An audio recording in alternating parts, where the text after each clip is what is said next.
Hey, hey. Hi, my name's Jamie Lee, and joining me on another episode of In the Club is Tyrone from over at the Circle Club. How you going, buddy? In the club, Shotty in the club. How you doing? Great, really great. How are you going?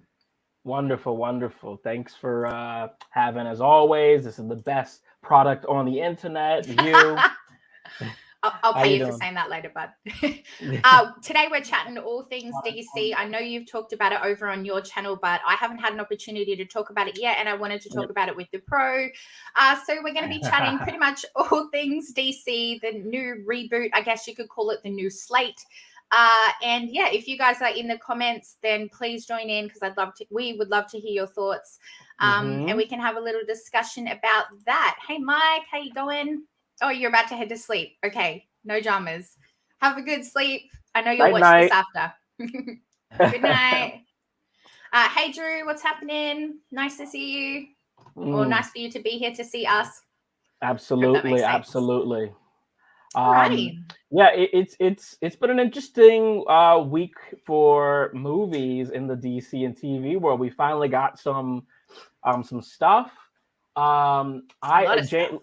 we'll chat about it. I don't know. Did you hear at all about James Gunn actually telling people which comics to look at? No. Yeah, so I'll share that as well then. But yeah, Okay. so we'll be discussing all that, all the DC news going on, maybe a little what's going on with Marvel. But yeah, I think that it's really cool that he released which comics this stuff's going to be based on. So we'll touch base about that. But let's hop into Sure. it. Let's hop into it. Sure.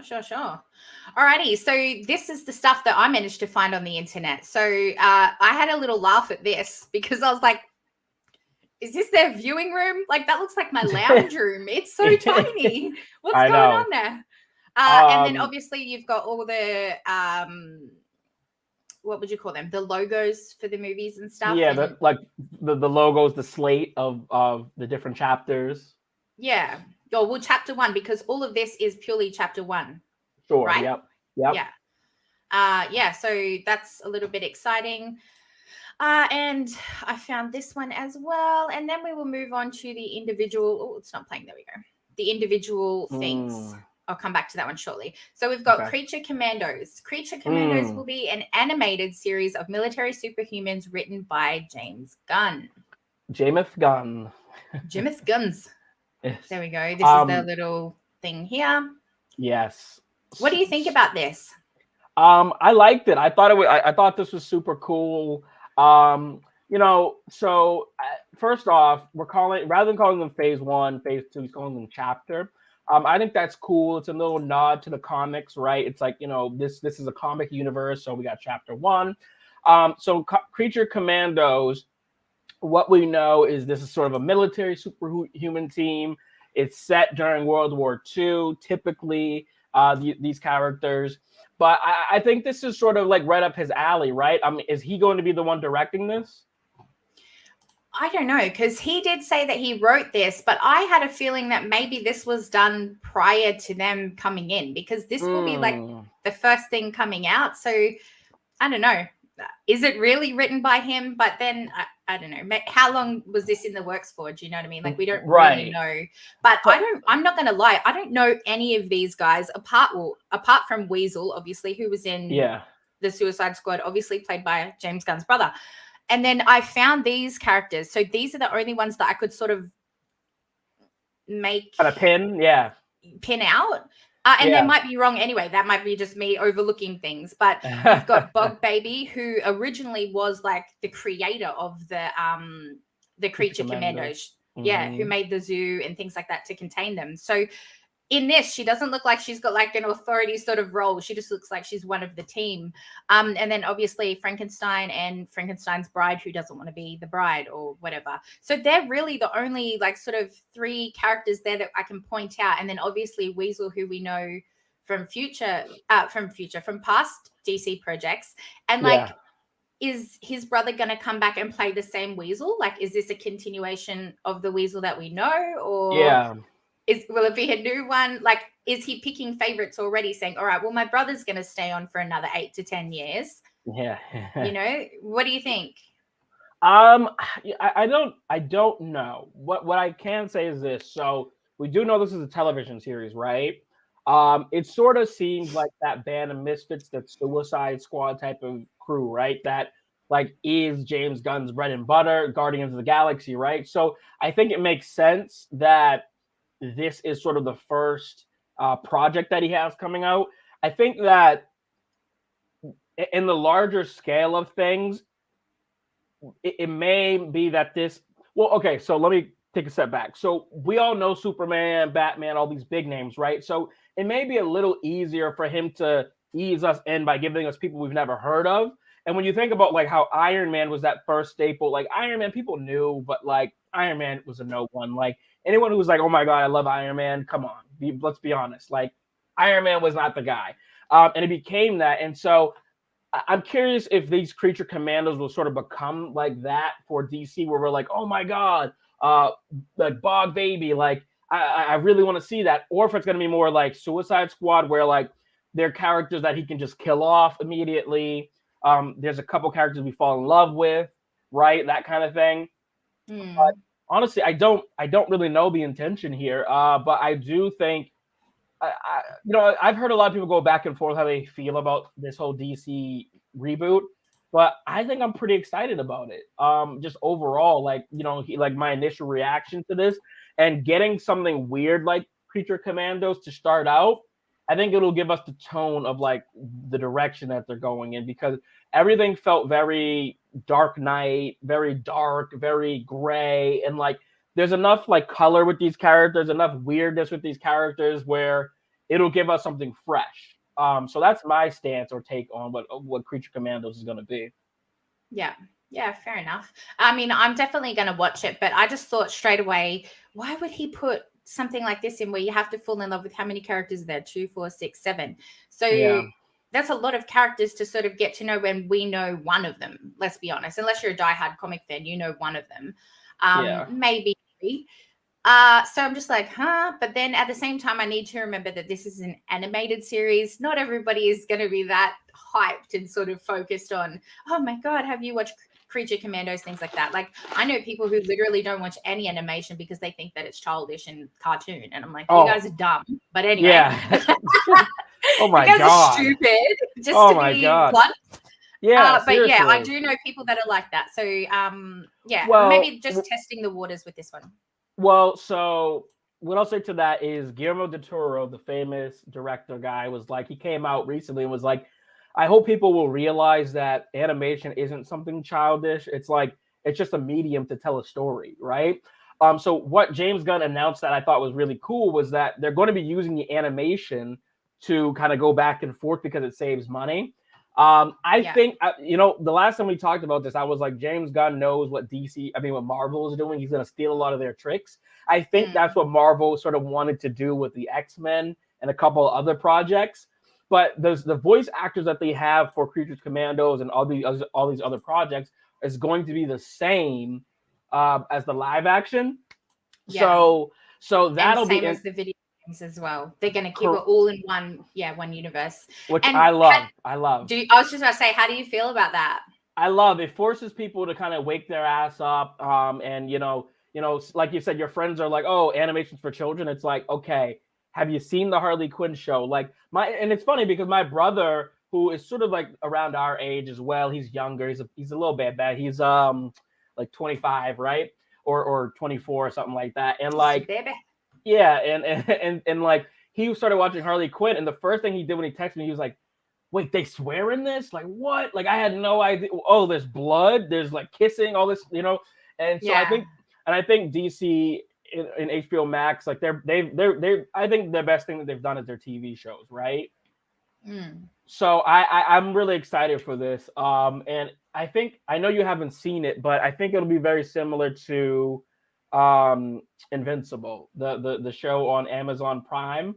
And because it sort of has that like gritty and blood and punching. And I think, your original question was like, is there too many characters? No, because I think when you have that many characters, it gives everyone someone to fall in love with. Like, maybe you fall in love with old man with the beard here, but I'm looking at this beautiful vixen in front of me, and I'm like, ooh, you know what I mean? Like, so I think it has something for everyone. And then you look at this like little like orange looking character that's like silly looking, like, you know, I think there's something for everyone. And then for those guys who are like, oh, you know, macho man, you got that military character there, right? So there's a little something for everyone. Yeah, that's fair. Fair enough. All right, moving on to the next one. The next thing in their slate was Walla. I feel so terrible because I feel like I'm just negative Nancy on this whole slate. So I'm glad that you're here to bring some positivity. Okay, good. Walla will be a spin-off series to the HBO Max show Peacemaker that focuses on Amanda Waller, the head of government character who we already know from other DC films, played by Viola Davis. Yes, Viola. no, that's correct. Everyone always says Viola, but it's Viola. Yeah. Okay. Anyway, that one. And I don't know. I mean, you love it because you love her, but me, I'm just like, how can you focus a whole TV series about Amanda Waller? Like, we already know she's evil. We already know she ain't got no. Whoa! Come on. She is not a responsible head of government. She's doing what everyone else won't do, right? I guess, but how many times have we already seen that play out? Like, okay. Do we really want a series about it? So again, I think this was probably in the works before Gunn sort of took the reins, even though it's coming out when he is taking the reins. No. So, you know, it's funny you say that because I think the opposite. I think because they were gonna do Peacemaker season 2, and that's completely on hold right now. Like right now, they don't even know if they're gonna do that. So they're gonna kind of do a continuation with Waller. I think Viola Davis is. She'll shock you because she is like, so if you ever see How to Get Away, no, she will. If you ever see How to Get Away with Murder, where she plays this like lawyer character, she has such a range where you're like, damn, she's such a evil bitch. And then like all of a sudden you're like, no, oh my God, like I feel for her and her pain and all that. And we saw a little bit in Peacemaker that she has a daughter. So I think in this, we may see a little bit of her relationship with her daughter. And God, I can't remember the woman's name. I'll look it up as we talk here because she plays Tasty in Orange is the New Black, and she does such a good job. And so my guess is it's gonna be sort of surrounded. It's gonna make the goal of this will be to kind of like humanize her, you know. But I'm curious what your take is. You said you have negative thoughts, and I'm like, not to sound funny, but I do want to hear like the negative thoughts around like this because I'm so positive about it and I'm like very optimistic. I love DC in general, so I don't know. The slate in general, I just think why not stick to what everybody wants? I get what you're saying that, you know, they need to sort of ease in so that there's not this big pressure of, oh my God, they fucked up the Batman, or oh, he stuffed up Superman, or whatever it might be. But things like Waller, I just feel like it's filler. Like, I don't want to see this. Anyway, I'll get to the other stuff later, but like, I just feel like this to me is something that links in with the Peacemaker because they don't have the balls to do another Peacemaker because he doesn't want to be like, oh, I'm friends with John Cena. I've kept John Cena on, but I kicked off Henry Cavill. I honestly feel like it's an excuse. I really do. Okay, so I found the root of this. You're still bitter about Henry Cavill. I'm still bitter. The truth is out. Fucking guilty. No. Listen, I said I was over it, but I'm not. Typical woman. No, I'm not even a woman, dude. Like so many of my friends are like, how dare they do that still? Who are like guys. So it's not just you. But I feel like I was sort of over Henry Cavill. So like maybe that's also why I was over it. I was just over that whole universe. So I was like, I was ready to like, I mean, the Black Adam thing kind of got me back into it, but I was over it. So I think I'm just excited to see some fresh things, but they're keeping a lot of the people and the elements that I did like. So I'm kind of like, for me, I'm like, fuck yeah. For you guys, I totally understand why you're like, come on, like you could have kept Cavill, but I think it for those characters, you want a fresh start, and that way people don't have that attachment. So I think with a Waller, right? One of the things we talked about was how Batman has some of the best villains, and Superman has a couple good villains. So Waller is really hired to get rid of those supervillains where the superheroes don't have the balls to kill them or get rid of them, right? And so I think what you could do with the Waller series is have her introduce some of Batman's villains and some of these other villains. That way you don't have to have Batman 1, 2, 3, 4, where you're introducing all these other villains. Because, like I said, Batman has the best villains. And so if you can introduce some of those villains in different projects, eventually you're going to have this like scenario where Batman swoops in and like you don't have to introduce every other villain that he has. So my guess is that's what this avenue is going to be. It's going to be a vessel to introduce villains from other superheroes without having to have movie 1, movie 2, movie 3. But I definitely will watch Waller. I'm a big Viola Davis fan, and and let me tell you, if there's anything that Viola Davis is going to do, it's going to entertain you. And Jamie Lee, I know you're going to watch these all, but like, I want to record this clip right now. Take note, 16 minutes in. Jamie Lee said it's going to be shit, and it's not shit. Absolutely. And I'm going to take this clip back when we end up watching it and be like, hey, you remember this? I didn't necessarily say it was going to be shit, and I'm not saying she's not a fantastic actor because she is. I'm just saying it's something that I don't want to watch. I don't want to know her origins. I don't really care. I know what she's done up until now, and I'm like, filler. Am I going to watch it? Yes. Fuck yeah, I am. No, that's fair enough, though. It's a fair argument to make where it's like, you know, this is a side character. Do we really want to? But again, DC has spent so much time trying to hit the tier 1 characters that maybe they have a little bit better luck of introducing some of these other characters. So we shall see. Yeah. So Superman Legacy is the biggest one, I guess you could say, bringing back the classic superhero with a new movie focusing on his upbringing. We've talked about this before on the channel, as well as his heritage from planet Krypton. Gunn called the film the true beginning of the DCU, which is set to be released on July 11, 2025. And I like that we are going back to like Superman. Younger? Not necessarily younger, but I like that we're going for the whole Superman that fights for justice, and he's like the truth, and like a good guy, like a really likable, good, you know, that typical Superman that you think of. I liked that, and I did like that we were going back to do a younger cast because I thought that would continue throughout the entire slate. So I'm excited for that to see who they cast and things, but we've had a chat about this before that, you know, Superman's origins, we've been here many times. We all know it. So it's sort of going to be a little bit repetitive to me, apart from obviously the acting and things like that. It just feels like the story's been overdone, in my opinion.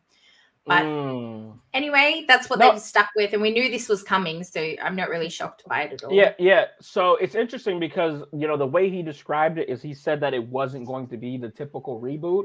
And I don't know what he means by that, because I'm like, well, that's the Superman story, is it not? So I don't know what he means by that. Maybe that'll be just like a quick moment or something. And I'm curious how they end up doing with that. But one comment he said that I was really excited about was he said Superman's gonna be around 25 years old, so he's not gonna be and this is how he described it. He said he's going to be seasoned a little bit after like Smallville per se, but younger than the Henry Cavill version. So maybe it'll be sort of like Batman year 2 or year 1 that we saw with Robert Pattinson, where he's gone out, but he's still figuring himself out. And I think that's a perfect age to kind of have him be at. I don't know. I don't know what he meant by it's not going to be the typical reboot, because it says here he's going to begin working at the Daily Planet, retelling some of the characters' origin story. So and also, like, do we want to see Lex? Like, what's your thought on that? Do we want to see Lex in this first movie? Well, I've kind of just seen him in Titans, so I'm like, this is all overdone to me. Like, I feel like it's a little bit repetitive. So, and spoiler alert for anybody who hasn't caught up on Titans yet. But anyway, I don't know. I'm not quite sure. Again, Lex Luthor is the typical villain that you think of when you think of Superman. So as you said, like if it's going to be something new and something different, Lex Luthor is not really the way to go. But is it something new and is it something different if we're rewatching Superman's origins and how he grows up on Earth and, you know, works for New York Times and like, come on. Really? I also feel like, I mean, I know you have to do it, but like General Zod and like Doomsday and Darkseid, I don't care to see those characters again. I don't know. Like I know that it's important to tell the story, and I just think visually too is so uninteresting. I think a couple characters that I would like to see that might be interesting is Bizarro, Brainiac, maybe. You have to do Lex Luthor at some point, right? And Darkseid and Zod and all that. But like, I don't know, like, am I crazy to say? I feel like, why not make a new supervillain that we don't know? Like, I feel like we always have this thing where it's like you have to go to the comic and the source, but like, why not just make a new superhero? I mean, supervillain. Because the hard out fans are going to rip into you. The hard out fans are already ripping into him over firing Henry Cavill, and I'm one of them. I was like, fuck this dude. Wait a minute, it's okay. It's okay. But it's like you said, we've seen it already, and it's like, you know, and that's also why I think it makes sense that they're not initially bringing Superman as the first thing, is we've seen it so many times, and like, I don't know, like maybe there should be a crossover with Batman and Superman villains, because I'm just like, it's just, this is where I get confused. I know we haven't got there yet though. Sure. So we're starting the slate with a young Superman, but then, and I will get to that, I promise, I don't want to go too far off topic, but we get to Batman and we've got Batman who's a dad. It's an older Batman. And it's like, well, how is this, where is the consistency with this slate? Like, is there going to be time jumps? Is there going to be flashbacks? Sure. How are we going from a Superman who's, you're saying 2025? Yep. Somewhere in their 20s, let's say. 25, to a Superman who's like in his 40s, in his 50s, whatever it might be. I mean, 50 is probably a little bit dramatic. Let's say in their 40s. Yeah. You know, I don't understand. So you can't really cross villains in that circumstance, because, you know, you're going to have a villain who's like a young Lex Luthor, let's just say. And then you're going to have, I don't even know. Let's say Scarecrow, who's 40. Sure. Yeah. So, you know, like how? No, so there's two things. I have a theory that he's lying about Robert Pattinson, that Robert Pattinson will enter this universe, maybe not initially, but I think, you know, they're going to have some sort of crossover at some point. But I don't know. He could be lying, and I would love it, because I feel like we don't need to know everything, right? But what I will say is this, is in this Batman, which we'll get into, he didn't know that he had that son. So he could have, you know, had sex or something when he was really young, and then all of a sudden he's got this kid that he didn't know about. I don't know. So maybe he's like mid-30s, right? But I think overall, I think it's still fine if, you know, him and Superman have that like 10-year age gap, because that's still like relatively around the same, like, you know, 35 and 25. Like, I know it is an age gap, but like they're still sort of the same age range, no? Or is that too big, do you think? In my opinion, casting wise, too big of a thing. And the only reason I say this probably is because I just watched Shotgun Wedding with Jennifer Lopez, where Jennifer Lopez is like 50 something years old and she's trying to be like in her 20s. And I'm like, I'm not buying it. I'm not connected to it. I do not feel for it, because she's not this daddy's little princess who can't afford anything. She's 50 years old pretending to be this daddy's little princess. So, oh, dude, the only reason I say that is purely because I've seen some really bad casting with the ages lately. And I just, I think that would really distract people, having a really young, fresh face and then this really old man. And then you're like, oh, but aren't they supposed to be like same? Okay, well, so let me ask you this. Did you think that Iron Man and Thor, there was too big of an age gap in the original Avengers? Well, no, but technically, I've always thought that Chris Hemsworth looks kind of old.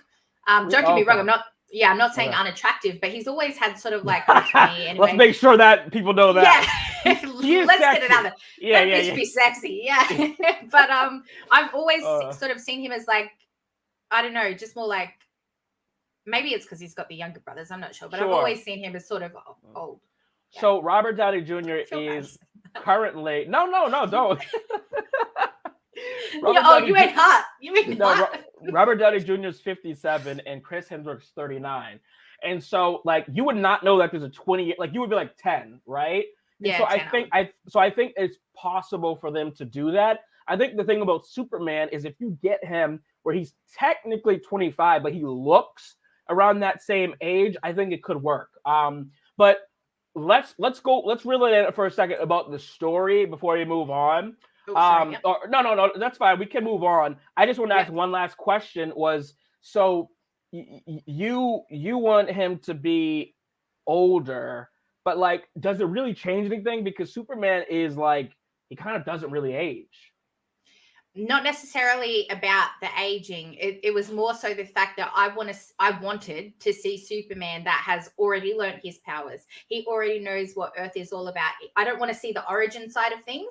I want to see him battle. I want to see him fight, not necessarily losing his fight for justice and his goodness, but I want to see him in his full strength, full ability, not this, I'm learning, what's Krypton? Like, we've been there, dude, you know? I get that. I think, honest to God, I think we will get that. I really do think it's going to be closer to that, the Batman that we saw, where he doesn't, he knows his powers, but not fully, but we shall see. Yeah. And let's put that back on there so we can see what the next one was. The next one was Lanterns. Yes. There we go. Yes, so Lanterns, I can see you're excited. Will be a HBO television series that focuses on Green Lantern heroes Hal Jordan and John Stewart. Gunn said the series is a terrestrial-based TV show like True Detective with some Green Lantern space cops who will watch over Precinct Earth. They discover a terrifying mystery on Earth which will tie into the bigger DCU story. That to me is interesting. That to me is something I want to see compared to Waller. You know, something fun, something new. We're going to have an African-American Green Lantern. You know, we're going to have somebody that's finally, I don't want to say replacing Ryan Reynolds, but sort of getting rid of that memory of that really bad Green Lantern movie. Which everybody always thinks back to and was like, that is terrible. So let's get something more positive happening. And I think a TV series is a really good way to do that, in my opinion. Yep. So first off, I love that they did this, because everyone kind of gets into this like, Black Green Lantern, white Green Lantern, you know, like Hal Jordan versus John Stewart, blah, blah. But like, they're a fucking team. So I've always been very confused why like that couldn't just be a thing. Now, the thing that they had mentioned that I thought was super cool is that, I don't know if you've heard of the show True Detective. True Detective is like a crime drama show, and it's incredible, everyone says, and blah, blah, blah. So I think it's going to go that route. I think this is going to be the project that potentially wins them an Emmy. I think that if they really lean into that like noir detective kind of thing, I think it could be really, really well done. What the description I had saw, it says it's a terrestrial-based story that is almost True Detective with a couple of Green Lanterns, and insinuated the plot would revolve around a dark mystery the pair discover while monitoring Earth, that which follows into the main narrative of the DCU. So this project is really going to be that sort of like first Infinity Stone kind of thing, where you're like, oh, this is the main big story that they're talking about. There was also talks about potentially bringing Ryan Reynolds back, but it seems like they ruled out that potential of that happening. I'm not entirely sure, but I just think this like buddy cop thing is going to be like one of their best things that they do. I really do. Agreed. I think it's going to be really good. I don't think that they should be bringing Ryan Reynolds back for anything to do with DC at the moment. Let's just stick with Marvel and get our excitement from him from there. But I am excited to excitement. I am excited. I am not. I'm sorry. I am excited for both of them, for this project and for obviously what Marvel's going to do with Deadpool. But yeah, I think this is a really good series. I think that's going to be a really good series. I'm really excited for that. John says, hello, John, by the way. I'm excited about Green Lantern show because of the true detective feel, as you said, Tyrone, and it feels like a buddy cop kind of show too. It might also have a touch of NCIS. Yeah. I think that's a really cool, as you said, like a really cool way to go about it. And by doing it as a TV series, like we do get to learn about other lanterns. Do you know what I mean? It's not this one Green Lantern that we all know. It's, multiple that are in the corps and things like that. So it's going to be, I think it's a good and it good doesn't become this race war of like, wow, you chose the black one. Wow, you chose the white one. It's like, all right, everyone, you got your Green Lantern except the women. So where do we petition? but no, seriously, like all jokes aside, I do agree. I think that like this is gonna be that one that everyone's like, oh, DC, okay, you guys are legit. Start to take him serious. Yeah. Oh, I mean, they should be taken seriously from the Superman one, let's be honest. But he's a 0% Lantern fan, and this is something to be excited about for sure. Totally agree. I don't think there's anybody that was a massive fan of the Green Lantern with Ryan Reynolds, but I think those people who weren't such a fan like myself can really appreciate something like this coming in. No, and I just, it's a great way to introduce people. And I think like a lot of us liked Green Lantern in the animated series, but not necessarily what they did with the live action. Yeah.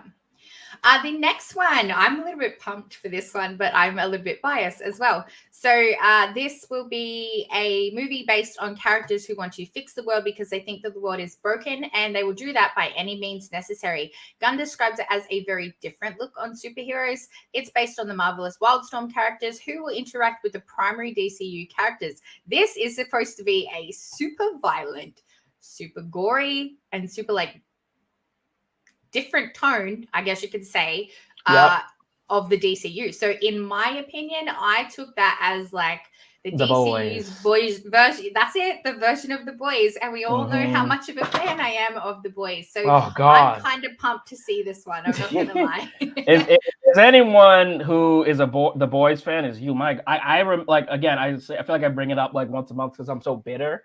Is like I remember like it was the end of the season. I'm with all of the Circle Club crew and you, and I was like, I thought it was an interesting series. It was all right, like this season, and you guys were like, "Fuck you, you're wrong. This is the best show ever." And I was like, "This guy, I guess this guy with his opinion." Yeah, literally, it was so funny though. But the wrong opinion, but it's an opinion. You guys love the boys, but I think you're right. This will definitely be that sort of same thing. And I know nothing about the Authority, so.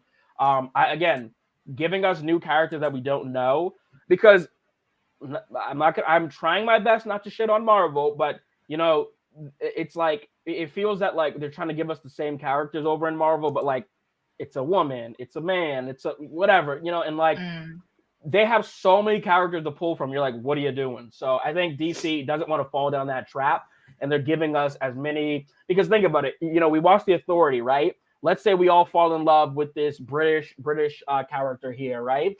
Maybe they go, hey, let's give that character its own movie, So, when you start with an ensemble, it just sort of allows you to not have one person be the main enchilada. So, yeah.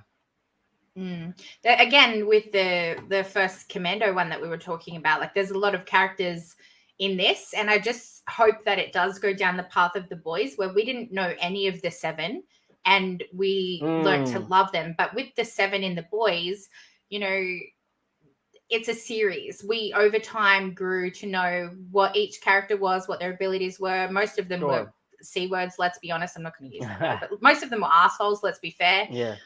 And so if this is going down the same thing where they're sort of bad guys who are also doing good things, that's cool, but it's going to be quite hard, in my opinion, to do in a 2-hour movie, for us to get to know every single one of these people. I know you say that you can, but I just think it's really hard to sort of rush this. Not that they're the Justice League, but to rush things like that. And no, you're right, because we saw a little bit of that, right, with Black Adam, but I think, when you think about the man behind all of this with James Gunn, you are a bigger Guardians fan than I am. And I think he's found a way to balance it enough. I think the big thing for DC to remember and realize is like, you don't have to give us everything in this one movie, right? Like, maybe we one character we learn 80% about who they are. One character we learn 20%. One character we learn 15.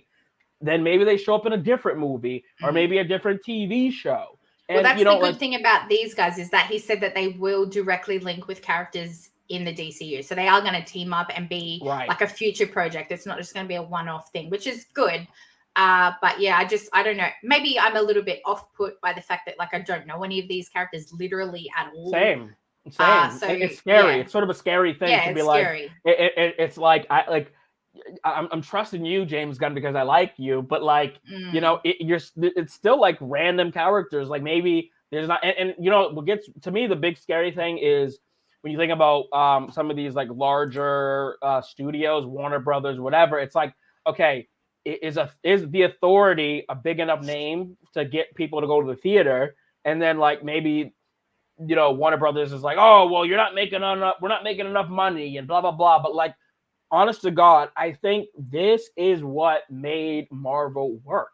Is you took these characters that people didn't know, because what is the complaint everyone makes about Marvel and all these things? It's either, oh, this wasn't as good as the comic, or two, we've already seen this. So you take something that they haven't seen, you take a character that people don't really know, then you can really play with it and dance with it and sort of impress people and shock them and make people fall in love. Like, we want to fall in love with new characters. Like, we all have let's be honest, we all say we want a Superman movie, but no one is ever going to beat the Smallville Superman. It's just not going to happen.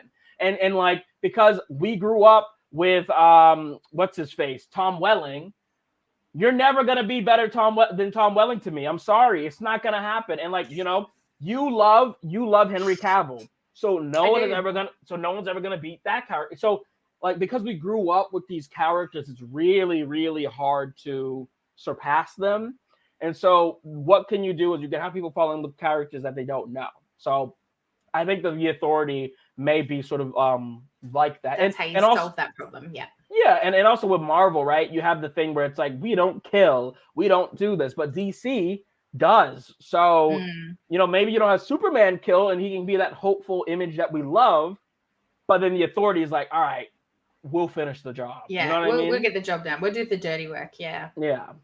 Yeah, I'm so down for that. I really like seeing that sort of different take, that gritty show.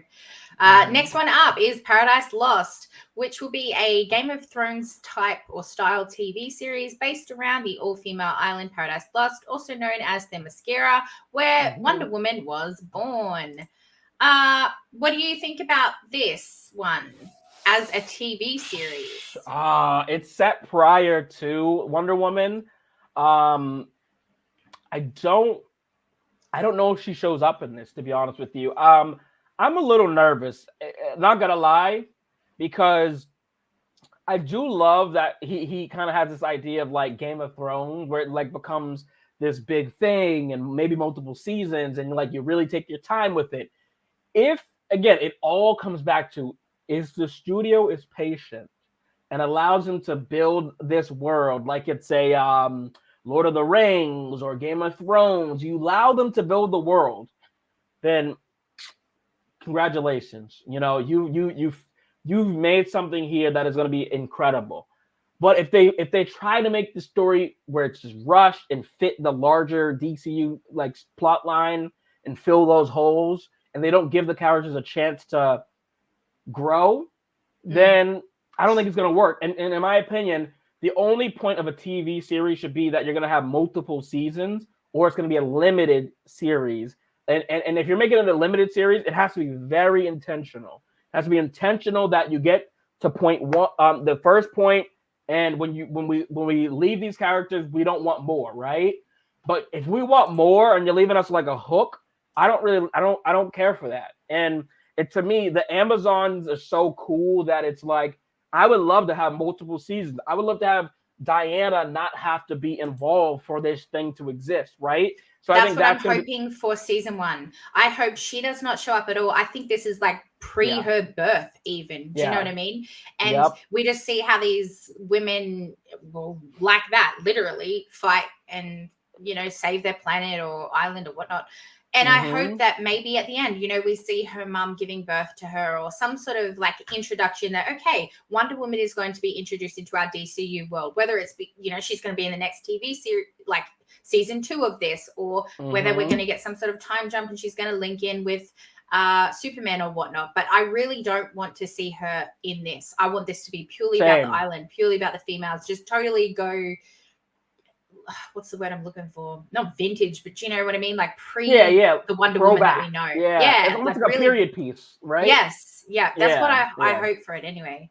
And again, making it a TV series is really good because obviously we can get to know the characters and we get a little bit more time with them rather than just rushing it into this movie where it's like, all right, well, this is where, you know, Wonder Woman was born and this is Wonder Woman's tribe, I guess you could say. Yeah. You know, we get a little bit more time to explore characters and sort of get to know individual characters who might lead into other things. No, totally. And I think that you don't want to, like, to me, the best thing you can do in any of these universes is build a world, because if you build a world, it makes us want more. I think why a lot of us love the Batman was because the Batman was just its own thing. It told its own story.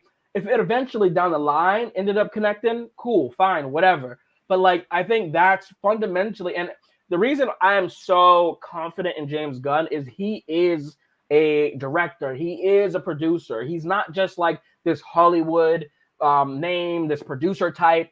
He understands, and he said storytelling will be the number one most important thing. And yes, to me, but can I just pause you there, right? Go on. I've got a really good, well, not a good question, but I've got an important question to ask you. He says that, and don't get me wrong, he's great. You know how much I love the Guardians. That's my family, or my second favorite family in the world. Apart from obviously my own. That sounded really weird. But anyway, whatever. On-screen family. Fuck. Yeah. Anyway, other than the Fast and the Furious, right? Family. Yeah. Sorry, Marley. Anyway, so the writers, apart from himself, obviously, are the writers from Birds of Prey, Watchmen, Moon Knight, and Fantastic Four. So I look at that and I'm like, well, fuck. Because I don't know about you, but I didn't like Watchmen. Can you say that one more time? So we can like take it one by one. Birds of Prey. So the Harley Quinn one, which I liked. Okay. I didn't see that, but I heard people liked it. Okay. Watchmen. Did you like the Watchmen? Wait, the movie or the TV show? I think the movie from like way back in the day. Back in the day, I did like it. I think I did. Okay. I didn't like it. I didn't even know there was a TV series, so I hope it's not that one. Moon Knight, fuck me dead. We all know how I feel about Moon Knight. I think Moon Knight did some good things, but it got story writing alone, was that good? Yeah. Right? Yep. And Fantastic Four. Whew, okay. No. So my faith is like, okay, James Gunn's cool. Yeah, we've got it, but good. And then the rest is like, oh, did I really like the stories in them other things? See, that shit doesn't even make sense to me, because if you're gonna compare it to Game of Thrones and Westeros, like, I mean, this is the same studio as HBO. Why would you not call those writers in? You know what?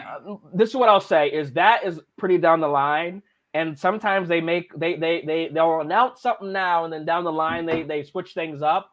For sure. My point is that, so he's a producer. He understands you have to be hands off, and when you're a creator, because that's what these studios do that screws it up, is they put their hands and fingerprints on it.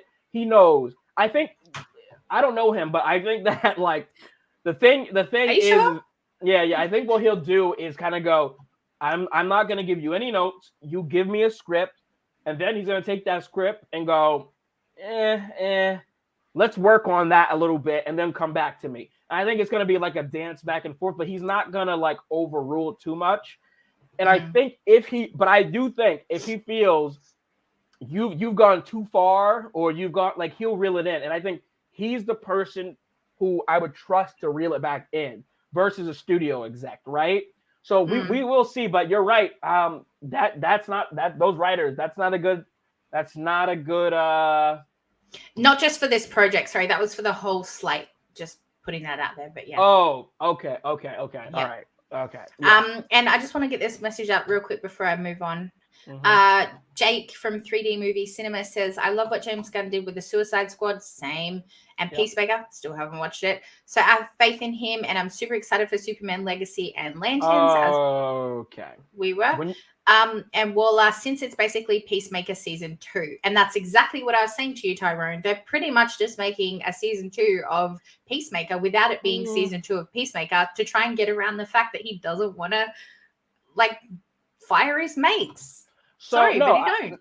No. I think Peacemaker season 2 doesn't make sense because I haven't watched it, so I can't have an opinion. If you watch the end of, if you watch if you watch Peacemaker, I think you'll really like it, but because it does a lot of things that The Boys does. But if you see the ending of season 1, you're like, oh, that doesn't really make sense, because I want to spoil so badly, but no, don't, because it is on my list. I know. Okay, no, but the very end, you go, oh, that makes sense. But I think it makes sense to get more into Amanda Waller and who she is. So, but anyways, we'll soon see. I don't believe that these writers are gonna stick. I just don't. I'm sorry. I think he's announcing that right now, but I think we're gonna get a bunch of different names by the time some of these things come out. Personally, but we'll see. Yeah. Sorry to interrupt. No, you're good. The next project was no. Back a tiny little bit, mate. The next project, oh god, was The Brave and the Bold. I'll let that play. So yes. There we go. Oh, the next is The Brave and the Bold. Okay.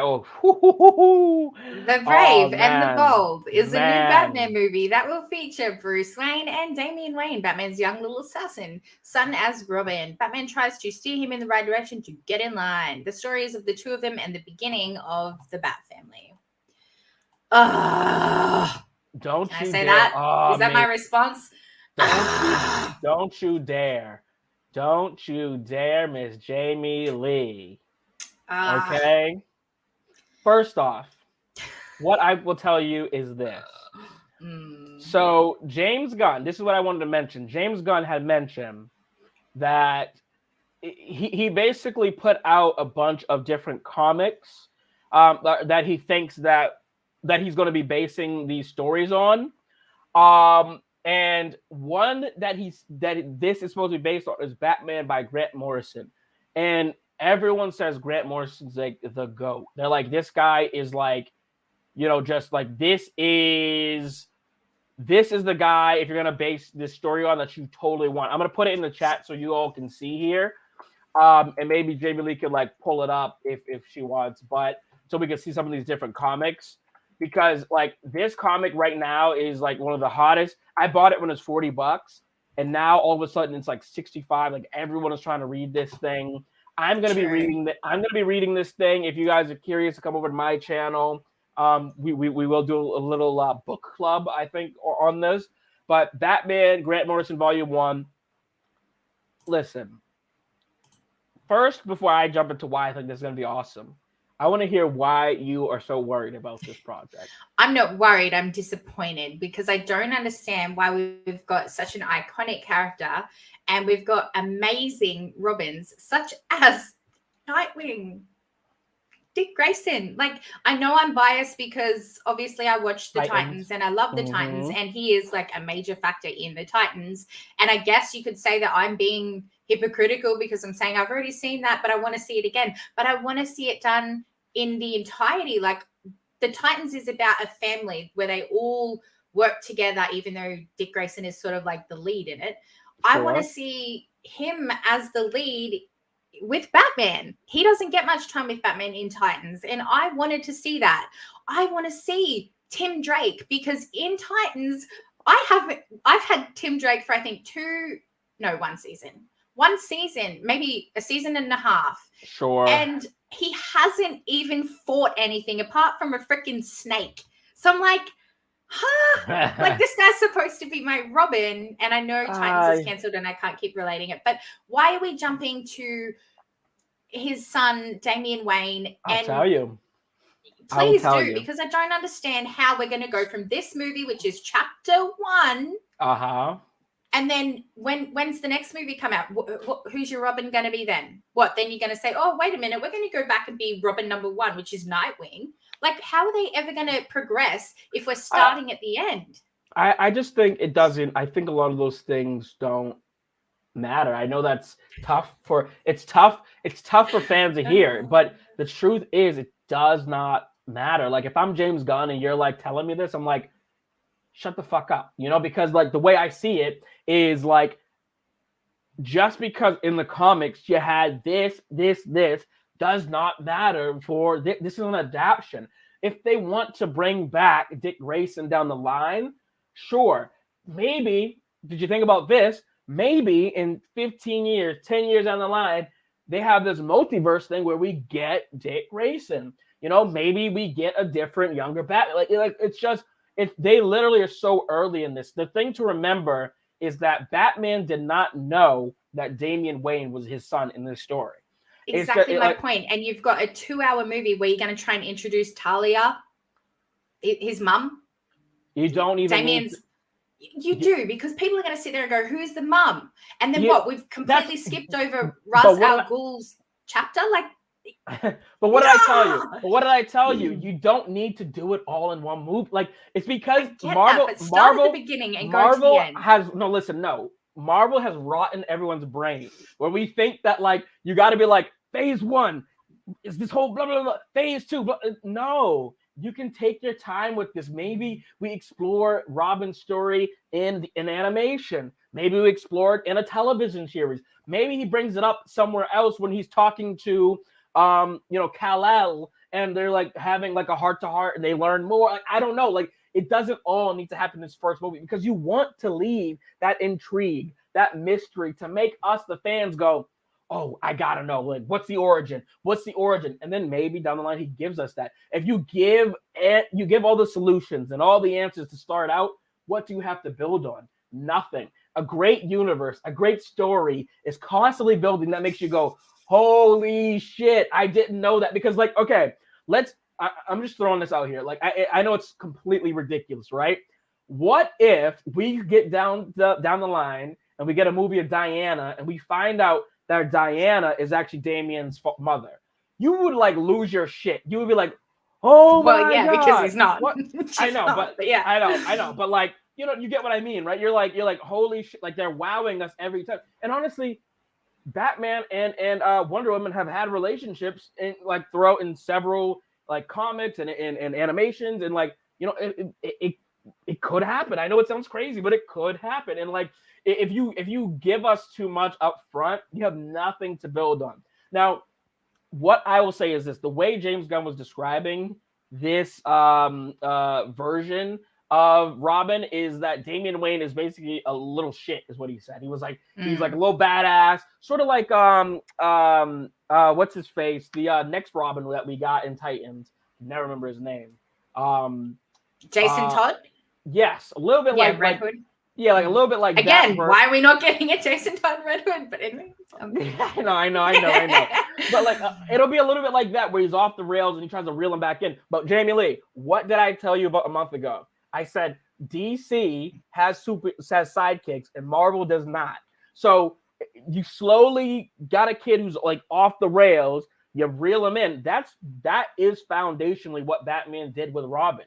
Like, Robin was this like orphan kid, kind of like off on his own, doing his thing. He brought him in because like that's what he does. He finds these tortured souls. It also allows Batman to become this character who's not all that great. Like, you're sort of manipulating a little bit. Like, you like want him to like love you as a father, and then it creates this dynamic where like Batman has always been this like, I don't need anyone, I don't need anything, but like it's this human element where you're like, fuck, I want to do the mission, but that's my son, and he's gonna make those emotional decisions that doesn't make him all powerful. Because I fucking hate that Batman is always like, I know everything, I know where Krypton is, I know. It's just like, give me a break, like give this guy something to make him weak, So I think that's really the reason they're gonna go with this. I highly recommend you pick up this comic and read it with me. I think it'll be fun. I think it'll be a good time. I think you'll be like, holy crap, I'm amazed. And I have nothing against the comics, right? And I just want to say, I'm not saying that it's going to be terrible because who wrote it or how it was written or anything like that. And I have no rift with that, but I just don't understand why we're not starting with the origins. And I get like, same with the Wonder Woman thing. I'm saying if we want a clear slate, they're starting with Paradise Lost. We are getting the introduction to this world before she's even introduced into this world. And I wanted that with Batman because we're getting it with Superman. We're getting it with Wonder Woman. I wanted Batman to sort of, yes, let's give him these sidekicks that you're talking about, but let's start with the original sidekick. Let's get some Nightwing in this shit. And I don't know if it's to do with Warner Brothers or some sort of like company legal things that they're not allowed to touch that until that chapter's closed off, which we now know might be May. And maybe that's not enough time. I don't know what the legalities are with it all, but I just think like that's something that I want to see. And again, maybe I'm biased because I like Titans, but I want to see Nightwing. I want to see Dick Grayson. And then I want to see, as you said, Jason Todd. I want to see these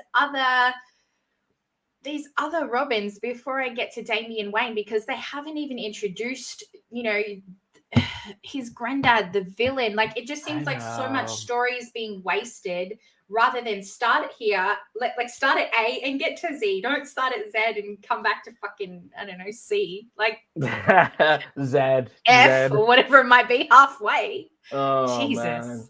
And like, I just, I know you say things can branch off and not everything has to make sense, but like my brain, it does. I know.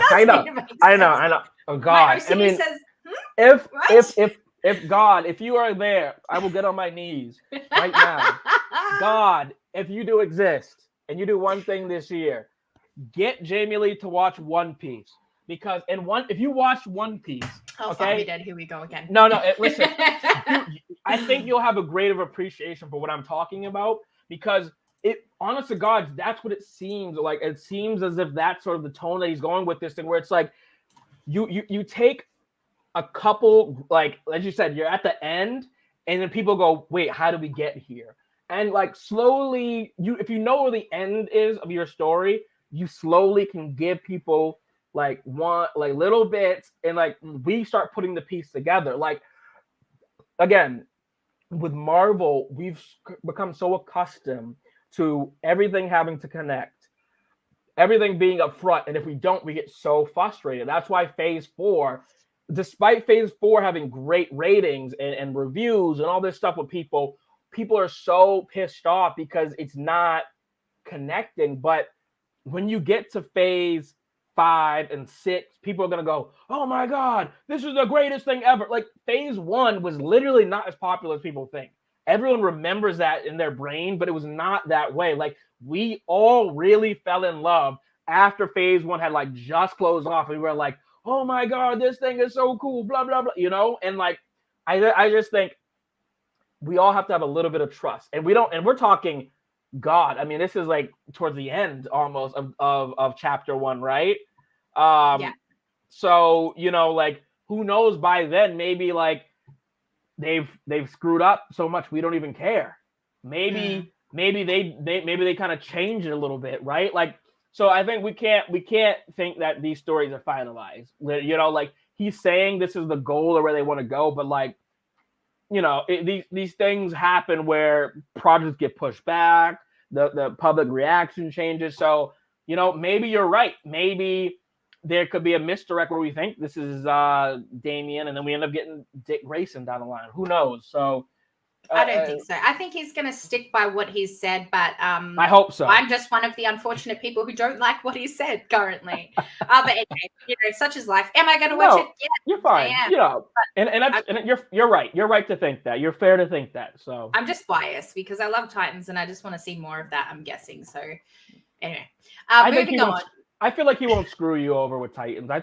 I do think that like we're gonna get some form of Titans, maybe not in chapter 1, maybe chapter 3, 4, 5, but like you're right. Titans was so popular that they have to give us it at some point. Next up, Booster Gold, a HBO series about a loser from the future who uses future technology to go back in time to save the day so that people will love him. Gunn said it's the superhero story of imposter syndrome. I'm a little bit excited for this because it's a character that I don't know anything about. And I think it's a cool way to sort of do what Marvel are doing with Doctor Strange with the whole back in time, multiverse, universe sort of stuff. So that's a cool creative way to sort of do that, I guess. And yeah, I don't know. Yeah, well, again, it's one character. It's not like trying to get to know, the Authority the Authority was the movie, but the Commando one. I get what you mean. Yeah. Not a whole bunch of characters, just a lone soldier going back to, team up with Superman, for example, and then finding out he can do it by himself because he's got powers, or I don't know, whatever. Yeah, this to me, this is just like basic common sense. He's from the future. He has technology to come back to the past, which is going to make him like popular amongst people. Hello, MLM Warrior. Thanks for joining us. We're talking Booster Gold right now. I think James Gunn needs to direct this one, in my opinion, because it's going to be very silly. It's going to be very comedic. And I think he's got to direct this one. I don't know much about Booster Gold, but I do know a lot of people do feel imposter syndrome. A lot of people do feel, lost and like they don't fit in. And I think this movie could be very comedic and silly, but it also should have this sort of like relatable tone to it. And I think this will be one of those characters that people fall in love with. That's really just they weren't expecting. Yeah. Yep, that's fair. The next one is... I also think that it'll be interesting who they cast for that one. I think it'll be... Because do you think that they actually they look like a loser, or will they be handsome? Well, I'm not quite sure, because as soon as I saw that and I thought, criminal who steals like time machine from museum, that my first thought was Paul Rudd, Ant-Man. Like, dude, he's the hottest criminal I've ever seen. Like, if they cast someone like Paul Rudd, not that they're going to, and that's not what I'm saying at all, but I'm saying if they cast someone that doesn't look, like a bum, or doesn't look, like this guy who's a loser, like someone like Paul Rudd, or I can't even think of any other actors off the top of my head. You know who I had in mind? I was thinking Channing Tatum. I think someone like that, completely hot, but can also play that loser role. He's kind of nerdy. He's kind of nerdy, Like, so I feel like in Bullet Train, like he played this sort of dopey, character on the train. So yeah, I haven't seen that yet, but yeah. Is that on Netflix? I don't think so. I'm not sure. Okay, I'll take a look. It's good anyway. Supergirl. But yeah, someone like that. That's a good. Good. And there's no like age limit on that. You know what I mean? No one's expecting like a young Booster Gold or an old one. Like, it doesn't matter. But I think definitely, someone that can sort of pull off that goofy but also funny. Which Channing Tatum, that's a really good suggestion there. I think it's a great one. Right. Let's get him on. Yeah. Supergirl, Women of Tomorrow is a new science fiction epic film that will take focus on Supergirl, who grew up on a chunk of the planet Krypton and watched all of the people around her die. Gunn said that unlike the loving, nurturing home that Superman grew up in, his cousin grew up alone and in turn is a more jaded character. So what I'm going to say, I hope I don't get canceled for it, but like, I think Supergirl has to be so hot. I think she has to be badass. Like, I remember when I was younger watching Smallville, I thought the one who played Kara, I was like, oh, so fine. Like, I feel like we've gotten to the points in society where it's like, we're almost like, because we don't want to like sexualize women, which I think fair, fine, whatever. Like, it does make sense. Where it's almost like we can't have someone be sexy and badass. And I feel like Superman, you kind of do get that a little bit, right? So why wouldn't she be the same sort of thing? Have you watched any of the Supergirl or any of that CW, like the Arrowverse sort of Supergirls? No. Okay. Well, maybe you should look, because every single one of them is fucking fine. Every one of them. Yeah, they're gorgeous. Okay. Stunningly gorgeous. Because the Supergirl that the Supergirl that I can think of was like a younger girl. like that I couldn't really remember. But like, and that's fine. They have versions where like she's younger, but like I think she should be like late 20s, sort of like same thing like Superman, because the way that they describe this story, it seems as if it's like basically like, okay, Superman grew up with loving parents on Earth. Kara, she did not. So she was sort of on her own and fending for herself. So how does that affect? Like, how do those two paths change who they became, right? And I feel like she should be almost Medusa style, where like she draws men in and they're like, oh, she's this beautiful, hot thing. But then all of a sudden she's like, whoosh, and like fucks him up, and like gets bloody and gets her hands dirty. Like, I don't know, man. I really think that this character should be badass. Like, I want people to be like how like stereotypical, it's like the 70s and 80s. People got like the poster of like Wonder Woman, played by what's her face? I can't even remember her, the OG Wonder Woman actress. I gotta look this up. It's gonna kill me. What was her name? Linda Carter. Like, everyone was like, Linda Carter was so fine, like as Wonder Woman, and like had the posters. Like, I feel like it should sort of be like that vibe, where like people are like, this is it. And then when you look at Gal Gadot, right? Gal Gadot was sort of that same thing. Like, she was super fine, but she was also like, Gal Gadot's Wonder Woman will fuck someone up. But like, yeah, I just don't want it to be like super young. You know what I mean? Yeah. My friend Justin talks about this girl all the time. I'm just gonna message him quickly. What? Sure. But yeah, let me read while you do that. I'll read the description that they have here for Supergirl, Woman of Tomorrow.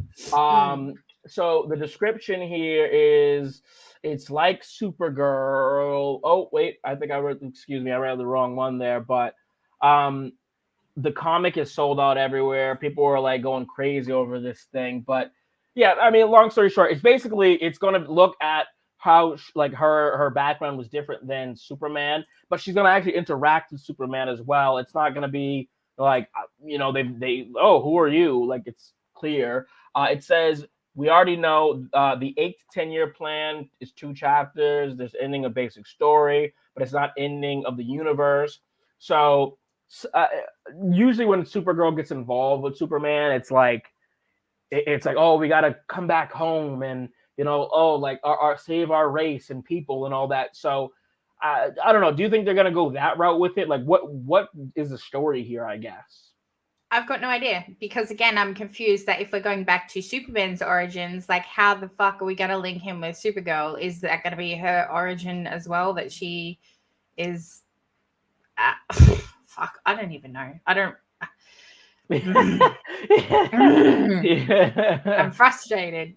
Anyway, either way, I'm excited to see it. Hot or not, I find it so funny that she needs to be hot. No, every single Supergirl that I've seen is hot.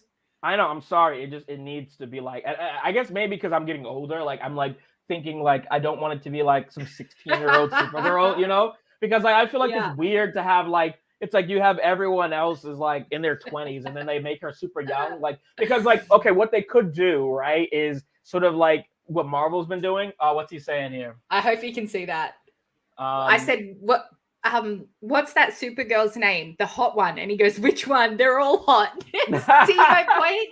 All of them are hot dudes. So I'm like, I don't know where you're getting that they're not these like well not stunning badass fucks. Well, not that. I guess I just don't want it to be like a 16-year-old girl, like I think it should be someone in their like, mid-20s or something, or like even mid-30s. Like wouldn't they be in the mid-20s if Superman is also going to be in his mid-20s? Like, isn't that?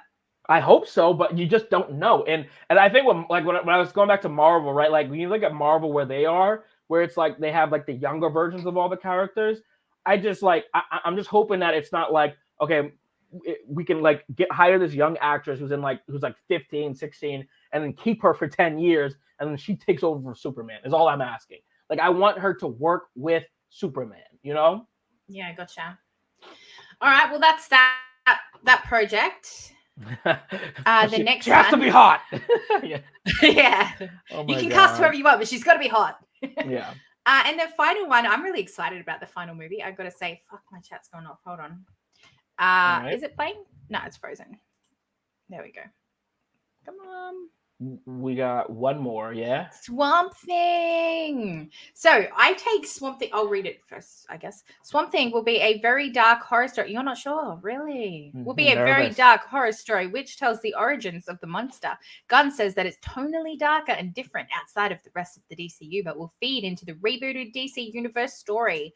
I'm pumped for this one. Oh, he's just sent me all them pictures. All right, Google this. Can I? Oh my God, dude! Seriously, Can we I just go back? Sure. Can I send you? I sent a direct message you the comics that James Gunn referred to for these, and Swamp Thing's one of them.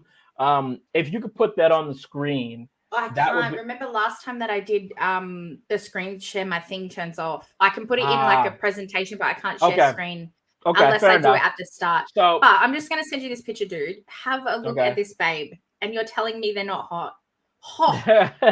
It's like our Scarlett Johansson, like, wow, gorgeous, stunning. Yeah. Oh, I hope Scarlett Johansson comes over to the DC universe. That'd be sick.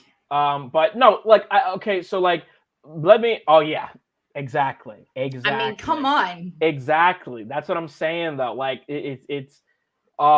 But isn't that is that the original one from Smallville? Probably not. Let me see. It might be because I don't know. I remember the one from Small. Yes, it is. The one from Smallville. Yeah. I remember as a kid being like drool, like, oh my God, like my goodness.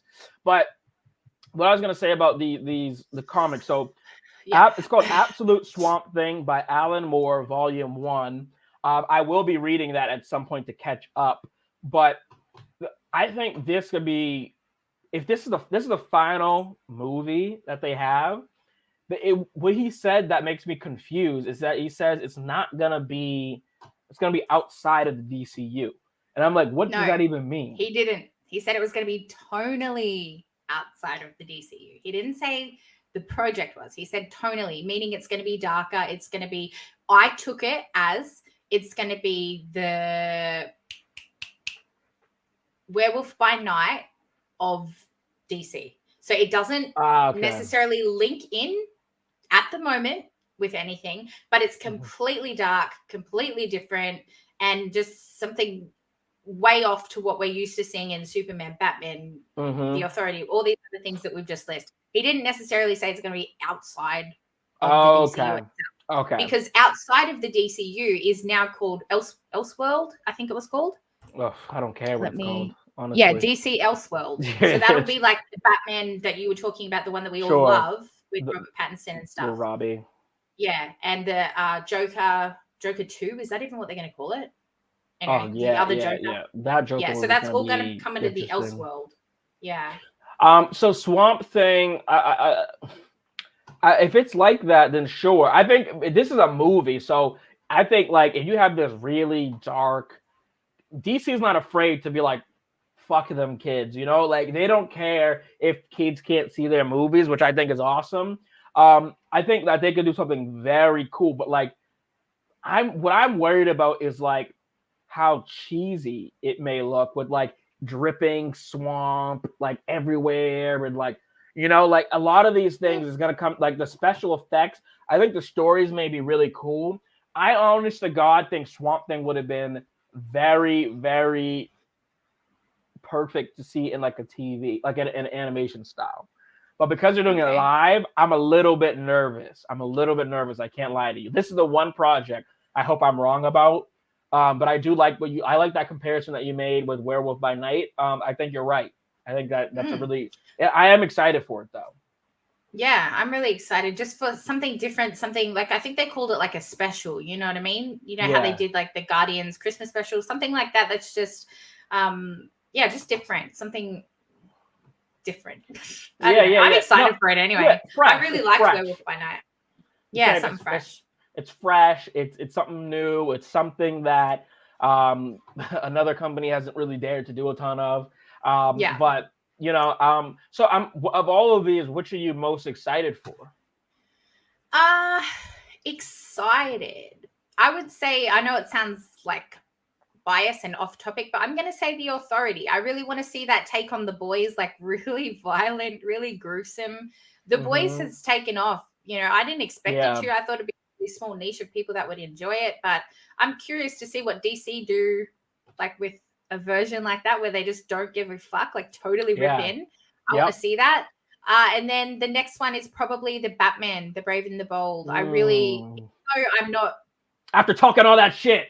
No, and I am still talking shit about it, but I'm really curious to see. I'm not going to lie. I want to see fucking Nightwing, okay? Yeah. No, I like that. I like that you're talking shit. Yeah. I don't do it often, but I'm doing it now. And then, so yeah, I would say The Authority, Batman, and then The Lanterns. I really want to see that as well. I think that'll be good. What about you? All the TV series have me pumped. Like the TV series, I think are gonna be like we may get to a point in 2027 where we're like, yeah, Marvel TV series gotta, because like these TV series seem like they're gonna really, really hit because you have animation in those same voices, which is just gonna be like, yes. So Creature Commandos, if they make it like Invincible, which my friend Jamie Lee here still has not seen, and I'm gonna bust her balls until she sees it. But I think that was gonna be really cool. I think Waller, anytime you give me Viola Davis, is gonna be awesome. Lanterns, whew. But honest to God, I don't know how you can't have Superman Legacy #1 A and Brave and Bold 1B. But because I'm going to be reading these comics, I think I'll have a different opinion down the line. I'm nervous I know who's cast. If they announce the casting and I'm like, oh fuck yeah, then I'll get pumped about it. But again, I just feel like it's so repetitive. At least with the Batman one, we're not getting, the same Batman versus Joker, same sort of thing. Right. So that's why I'm super pumped about that because it's exciting, but I'm also super bummed that it's not the Robins that I wanted, I guess. The Brave and the Bold is #1 for me because I've been dying and foaming at the mouth for the last 6 months. I'm like, why are we not using sidekicks? It doesn't make sense.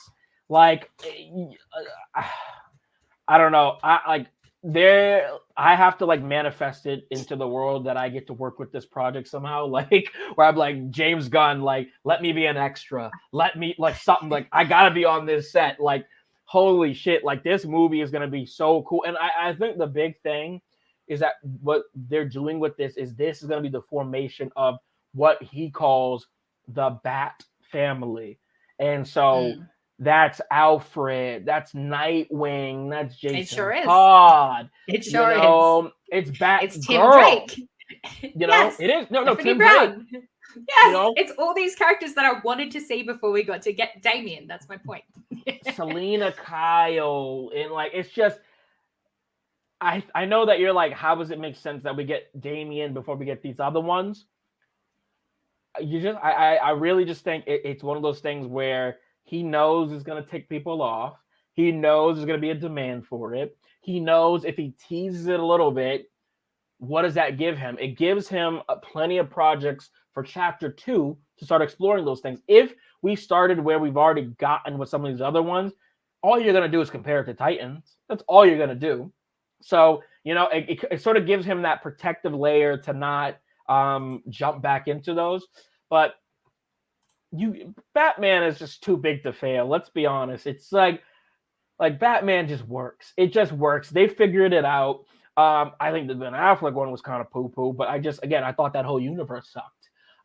That's why I'm happy we're moving on from it. But I have empathy. I get it that you guys are still upset and it's still fresh and all that. So by the time The Brave and the Bold comes out, you guys won't even remember Ben Affleck, honestly. So big calls. Yeah, well, there's lots of DC to come before we get to any of this anyway. Obviously, we've got Shazam coming up, which will link into The Flash, which will link into Blue Beetle, which will link into Aquaman. Which of those are you excited about? I have to pick one. Don't feel like that. No. Honestly, I think when I first saw Shazam, I just went into the theater on my own. There was none of my friends wanted to see it, but I really, really liked that movie. and I was confused that others just weren't really curious. But like, I mean, how could it not be the Flash? I mean, the Flash has been. It's almost like a joke at this point that the Flash is still getting made after all the shit that's gone through. And James Gunn said that he thinks this is one of the best superhero films of all time. And I'm like, okay, you say that it's going to be one of the best of all time? Then you know what? I got to see this opening night. I got to see it IMAX. I got to see all of that.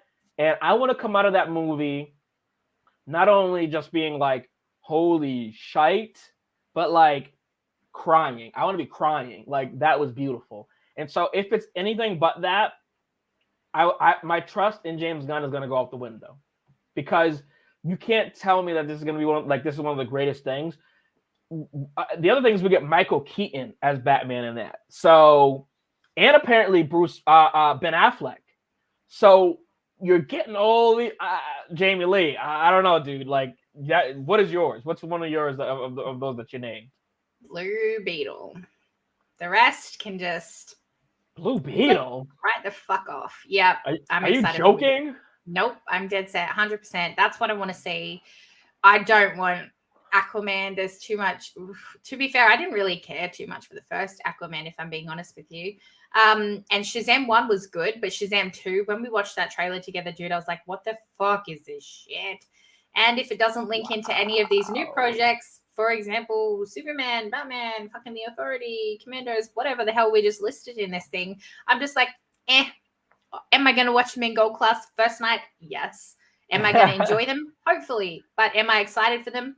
Not really. I'm just going along for the ride. You know who else we're going to get in this Flash movie? From Boston, Massachusetts, actually, is Supergirl. Supergirl is going to be in this Flash movie. Which Supergirl? The Supergirl that we're going to see in fucking Supergirl Legacy or whatever it was called? No. Is it a continuation in a big one DC fucking wholesome universe? No. And that's where I get frustrated. And I totally get that frustration. I really see. I know you think I don't get it, but You're just so mellow. You're so chill about life, dude. You're like, everything's great. It's gonna be good. And I'm like, I am. But this doesn't make sense. Black and white. You know, A, B, C. Link. Look, I know, but like, I really think like it needed to be blown up, and I know it's hard to hear, but it just needed to be blown up. It was not working. It wasn't good. It wasn't connecting. And I think, to me, if the Flash will be one of two things. We'll go into it like, holy crap, this was one of the greatest things. And then maybe, because they have said as well, Jamie Lee, that they've said, we'll see down the line where we go with Ezra Miller and the Flash. So I don't think they're ruling out that it doesn't connect and that some of these things don't connect. Like, you don't. Again, why tell people that you're connecting these things and leave like out the mystique, the surprise, and also it's so down the line that like you want to keep the door open. So you don't know if these things actually will connect. Side note, the woman that they have playing Supergirl, woo. I think you're right, Jamie Lee. That all of these Supergirls are hot. Yeah.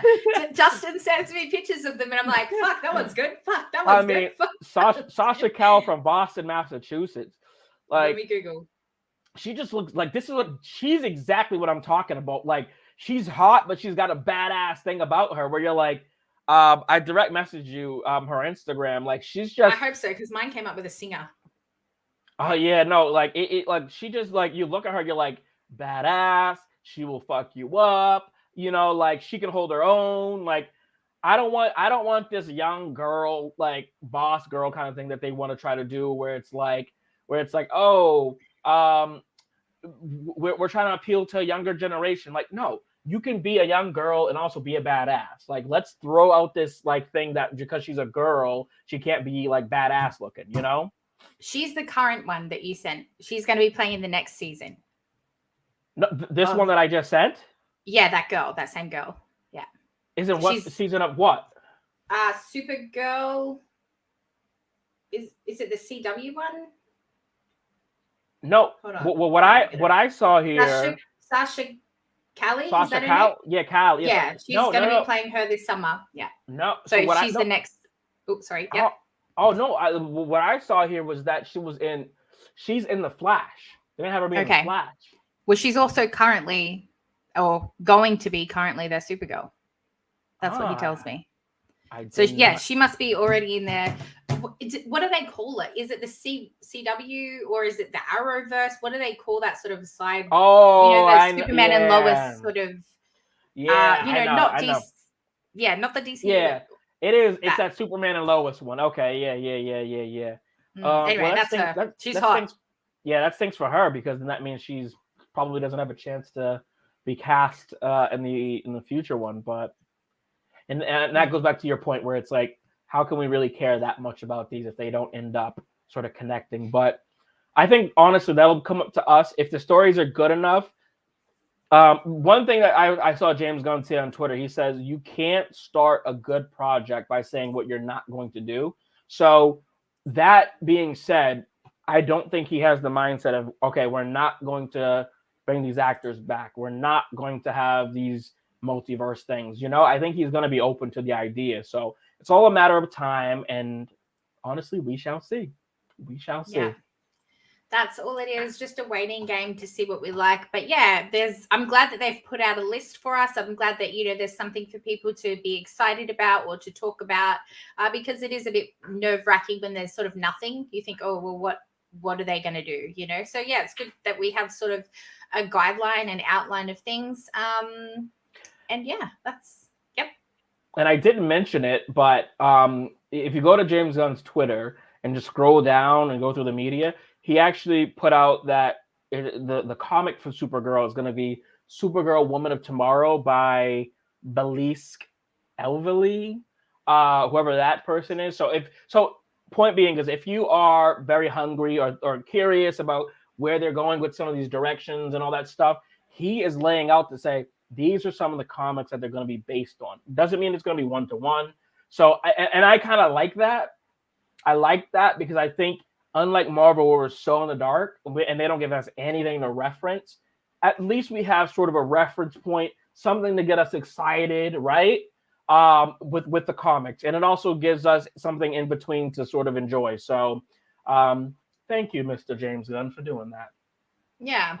Well, if anyone can pull it off, I believe in him. As I've said to you, I'm a big fan of what he's done. So, I have faith for those reasons, but I think I'm just a little bit biased because I want what I want and I usually get what I want. So I'm a little bit off-put because I'm like, what? I'm not getting Nightwing? What the fuck is this shit, Mr. Gunn? Absolutely. So, and I think you may get it down the line. You may get it down the line. We'll find out. I just need to learn that thing called patience. Yes. Patience. The virtue that I don't currently have. Yes. You and a lot of people. Yeah. Anyway, what do you have coming up over in your channel to wrap this up? I'm going to try to convince Jamie Lee to meet up with me tomorrow to talk about The Last of Us. Maybe we do a little review on that. But if not, I will have my Last of Us review out tomorrow, along with looking at that, next episode that's coming up. We have our show coming up this week as well. So take a look at that. I also am going to be shooting my January sort of diary journal of like the things that I've watched. This is a series that I'm going to be doing all year. Like I'm just going to say, hey, this is some of the things I've been watching in January. Take a look. Here's what they're about. This is what I liked, what I didn't. And I'll be doing that every month. So that's what I got going on. But honestly, more importantly, the shit you have going on and coming up, I am just very excited for that. We'll keep that one under wraps, but we're talking about The Last of Us. The Last of Us is always on my channel because currently that is fantastic and what I've been really enjoying watching every single week. I'm like, yes, it's Monday, which is you guys Sunday. Let's get into it. Let's get some zombie shit happening. And I also have been branching out and trying to watch some movies. So on my next bucket list, I've got you've watched it already, the Eddie Murphy one. And Jonah Hill. You people, yeah. That one, The Cabin, which is completely off my radar. Knock at the Cabin, but anyway, You People. I put a review up for that. I think it's It's funny. It's a good time. It's not like I wouldn't go into that being like, oh my god, this is gonna be like the greatest thing ever. You might want to have a little bit of wine or something. I think if you're in an interracial relationship, or if you ever have, you'll sort of see some of those like funny moments that you're like, yep, I've been there. But like, I don't think it's anything that's going to completely blow anyone away. But I also review for that on my page. And look at Jamie Lee's eyes right now when I say this. I'm not going to say because I can't, but look at her face right now. You're blowing up. Fuck, I can't say anything, Tyrone. Sure. Yeah, I know. Look at her face. Look at she's cheesing. She's happy. She's happy. This can't be happy. Is that enough? So all I can say is trust and subscribe because you're going to be like, holy shit. So yeah. Good things to come, hopefully, on all of our channels. Make sure you head into the description now and subscribe to Tyrone's channel, The Circle Club. And if you're not already, please subscribe to my channel and then head on over to my Instagram and give me a follow over there as well, please. Okay, sweet as. Thanks for joining me, bud. Bye. Peace.